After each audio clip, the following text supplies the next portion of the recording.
کہ جب رسول اللہ صلی اللہ علیہ وسلم ہجرت کر کے مدینہ تشریف لائے تو میں نے گزشتہ درس میں عرض کیا تھا کہ آپ نے مسجد قباء کی بنیاد رکھی اور پھر آپ صلی اللہ علیہ وسلم محلہ بنو سالم میں آئے اور آپ نے سب سے پہلے جمعے کی نماز ادا کی۔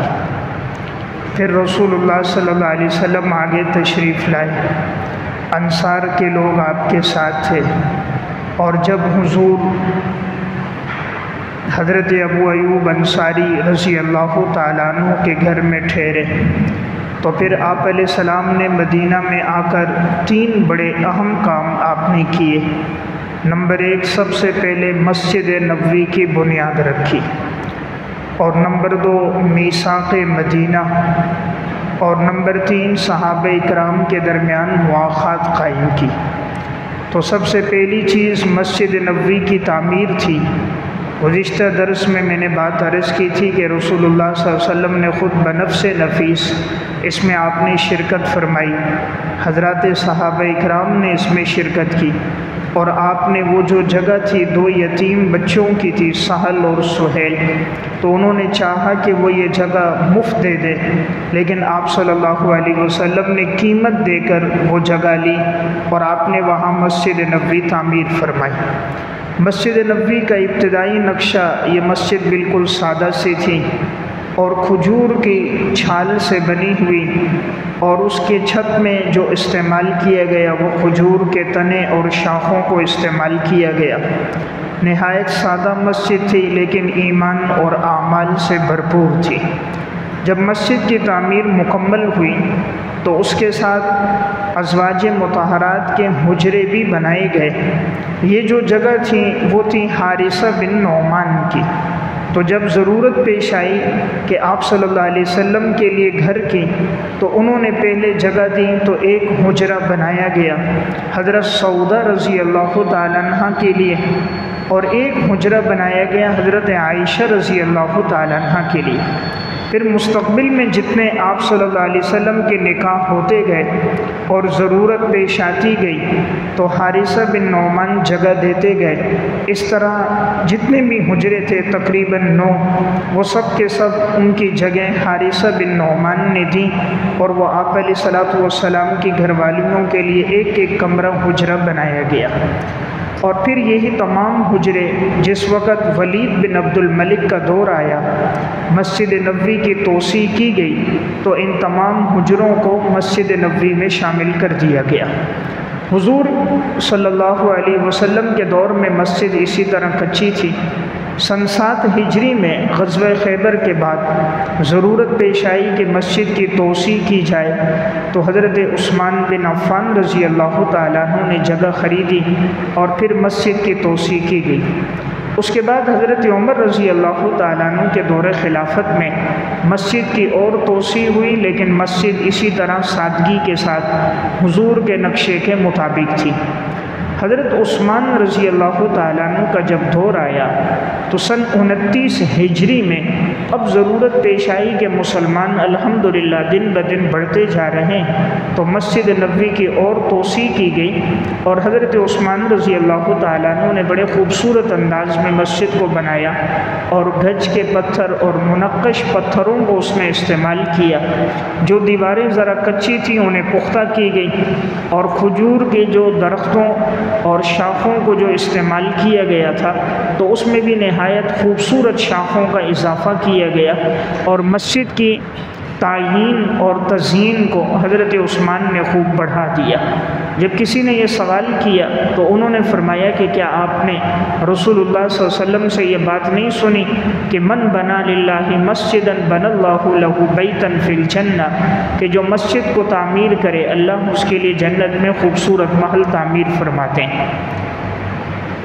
حضرت عثمان رضی اللہ تعالیٰ عنہ کے دور کے بعد پھر جو حکمران آتے گئے تو جتنی ضرورت پیش آتی گئی وہ مسجد نبوی کو توسیع دیتے گئے۔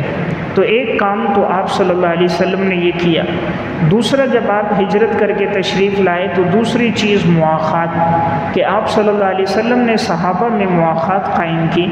مہاجرین صحابہ ہجرت کر کے آئے تھے، اب مسئلہ یہ تھا کہ اتنی بڑی تعداد کو مدینہ میں کیسے بسایا جائے، تو رسول اللہ صلی اللہ علیہ وسلم نے آپس میں یہ قائم کی، یعنی ایک ایک مہاجر کو انصاری کا بھائی بنایا، تاکہ وہ مہاجر اسی انصاری کے ہاں ٹھہرتا، اس کا کھانا پینا وہیں ہوتا، اس کی ضروریات وہی انصار پوری کرتے۔ تو یہ انصار کی بہت بڑی قربانی تھی جو انہوں نے دی، یہاں تک کہ حضرت سعد بن ربیع رضی اللہ تعالیٰ عنہ نے عبد الرحمن بن عوف سے فرمایا کہ میری 2 بیویاں ہیں، اگر آپ جو چاہو میں اس کو طلاق دے دوں، آپ اس سے نکاح کر دو، میں اپنے گھر کو 2 حصوں میں تقسیم کرتا ہوں، ایک حصہ آپ لے لو، جس چیز کی آپ کو حاجت ہو میں آپ کو دے دوں۔ لیکن عبد الرحمن بن عوف رضی اللہ تعالیٰ عنہ نے فرمایا آپ مجھے بازار کا راستہ بتائیں، میں وہاں جاؤں۔ بازار گئے اور وہاں تجارت کی اور پھر واپس لوٹ کر آئے۔ تو اس طرح مہاجرین کا جو مسئلہ تھا وہ آقا علیہ الصلوۃ والسلام نے مواخات کے ذریعے قائم کیا۔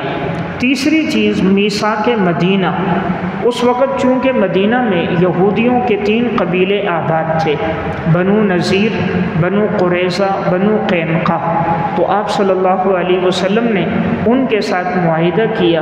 یہ اس لیے تھا کہ کہیں ایسا نہ ہو کہ یہ لوگ مشرکین کے ساتھ مل کر مسلمانوں کو نقصان نہ دیں، تو ایک معاہدہ آپس میں طے ہو گیا، تم ہم پہ حملہ نہیں کرو گے، ہم تم پہ نہیں کریں گے، دشمن اگر باہر سے حملہ کرے تو مل کر دفاع کریں گے، دشمن کا ساتھ نہیں دیں گے، اور اگر کوئی اہم بات ہوگی تو اس کا فیصلہ رسول اللہ صلی اللہ علیہ وسلم نے فرمایا کہ میں خود کروں گا۔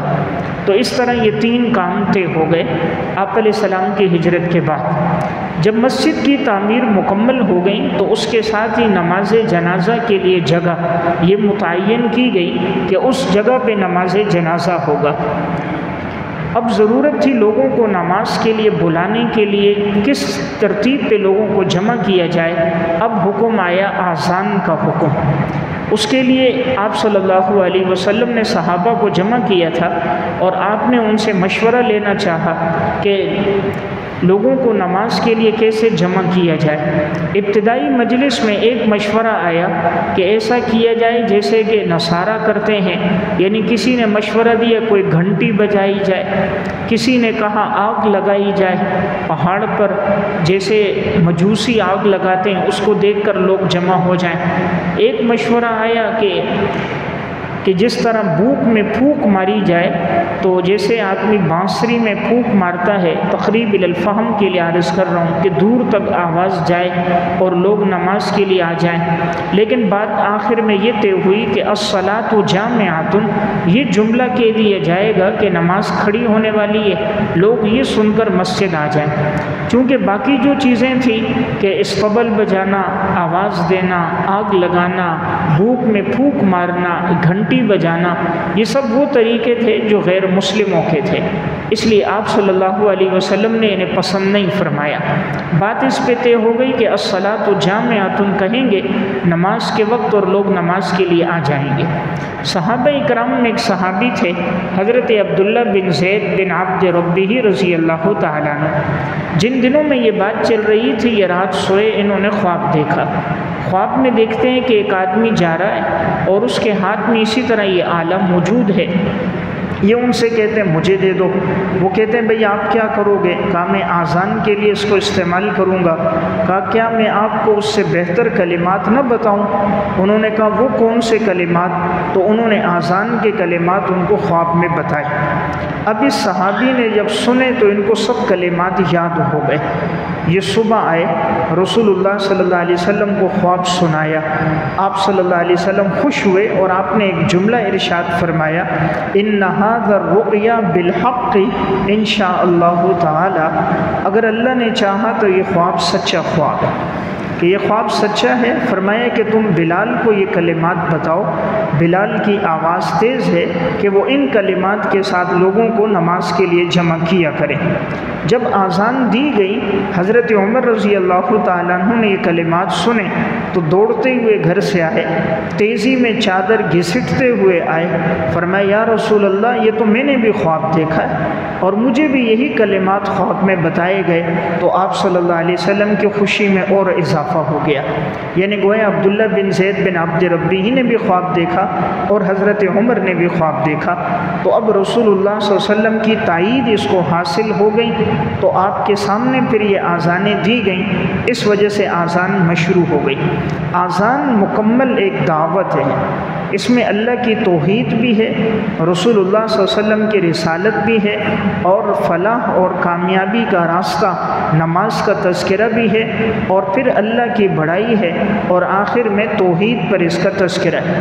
نماز کے بعد، اذان کے بعد جو ہم دعا پڑھتے ہیں اس میں بھی ہم یہ دعا میں یہ الفاظ کہتے ہیں کہ یہ جو پکار تھی اللہم رب ہذہ الدعوۃ التامہ، یہ پکار مکمل پکار ہے، یہ مکمل دعوت ہے، یعنی دین اسلام کی ایک بھرپور دعوت ہے۔ اس سے پتہ چلا اذان میں کلمات کا اضافہ کرنا یہ جائز نہیں ہے، کیونکہ جو خواب صحابہ نے دیکھے ان میں اذان کے شروع میں الصلاۃ والسلام علیک یا رسول اللہ، یا الصلاۃ والسلام علیک یا حبیب اللہ، یا الصلاۃ والسلام علیک یا نبی اللہ، اس طرح کے کلمات اس میں موجود نہیں ہیں۔ اور آپ صلی اللہ علیہ وسلم کے دور میں بھی جو صحابہ اذان دینے والے تھے، حضرت بلال، حضرت ابو محذورہ، حضرت عبداللہ ابن ام مکتوم، حضرت سعد قرظی، ان کی اذانوں میں بھی کہیں ان کا تذکرہ موجود نہیں ہے۔ حدیث کی جتنی بھی کتابیں ہیں ان میں اذان کے کلمات اللہ اکبر سے شروع ہوتے ہیں، لا الہ الا اللہ پہ ختم ہوتے ہیں، کہیں پر بھی ان کلمات کا اضافہ نہیں ہے۔ اسی طرح فقہ کی جتنی کتابیں ہیں، قدوری سے لے کر آخر شامی تک کسی بھی کتاب میں ان کا تذکرہ نہیں آتا۔ سنت کی نشانی ہے کہ وہ ہر جگہ ایک ہوتی ہے، بدعت کی نشانی ہے وہ ہر جگہ تبدیل ہوتی ہے۔ تو اذان سنت ہر جگہ ایک ہی ہے، چاہے آپ یہاں کی سنیں یا حرمین کی سنیں، کسی اور جگہ جائیں تو وہاں ایک ہی ہے۔ بہرحال پھر یہ مدینہ میں پھر یہ اذان کا حکم بھی آیا۔ اس کے بعد مدینہ میں ایک اہم حکم آیا، تحویل قبلہ۔ سن 2 ہجری میں تحویل قبلہ کا حکم آیا۔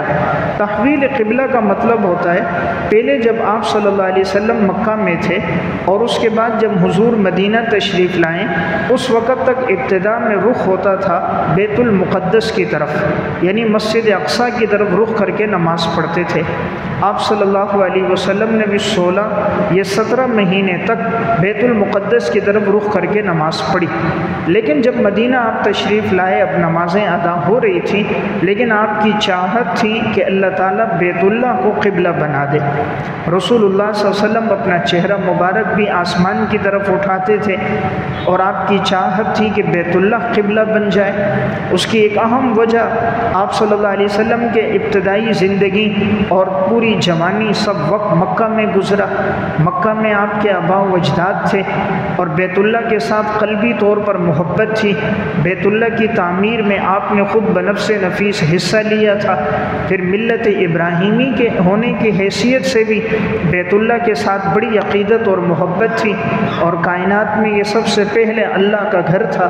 ان اول بیت وضع للناس للذی ببکۃ مبارکا وہدی للعالمین، اور تعمیر کرنے والے بھی ابراہیم علیہ الصلوۃ والسلام اور اسماعیل علیہ الصلوۃ والسلام تھے۔ وَإِذْ يَرْفَعُ إِبْرَاهِيمُ الْقَوَاعِدَ مِنَ الْبَيْتِ وَإِسماعیل، تو آپ کی چاہت تھی کہ اللہ تعالیٰ بیت اللہ کو قبلہ بنا دے۔ قرآن کریم میں اللہ رب العزت نے اس بات کا تذکرہ فرمایا۔ رسول اللہ صلی اللہ علیہ وسلم کے چہرہ مبارک کے اٹھنے کا بھی تذکرہ کیا کہ آپ اپنا چہرہ آسمان کی طرف یوں کرتے تھے کہ کب اللہ کا حکم آ جائے اور بیت اللہ قبلہ بن جائے۔ قد نرى تقلب وجهك في السماء، ہم آپ کے چہرے کے اٹھنے کو دیکھتے تھے آسمان کی طرف۔ فَلَنُوَلِّيَنَّكَ قِبْلَةً تَرْضَاهَا، ہم ان قریب پھیر دیں گے آپ کا رخ اسی طرف جو آپ پسند کرتے ہو۔ اللہ فرما رہے ہیں جو آپ کو پسند ہے ہم اسی کی طرف حکم دیں گے کہ آپ وہیں اپنا رخ کرو۔ فَوَلِّ وَجْهَكَ شَطْرَ الْمَسْجِدِ الْحَرَامِ، آپ اپنا چہرہ کر دو مسجد حرام کی طرف۔ وَحَيْثُ مَا كُنْتُمْ فولوا وجوہکم شطرہ، پس تم جہاں کہیں بھی ہو تم اپنے رخ کو مسجد حرام کی طرف کر دو۔ اب یہ حکم آیا اس وقت جب رسول اللہ صلی اللہ علیہ وسلم محلہ بنو سالم میں تھے، اور وہاں آپ ظہر کی نماز ادا فرما رہے تھے۔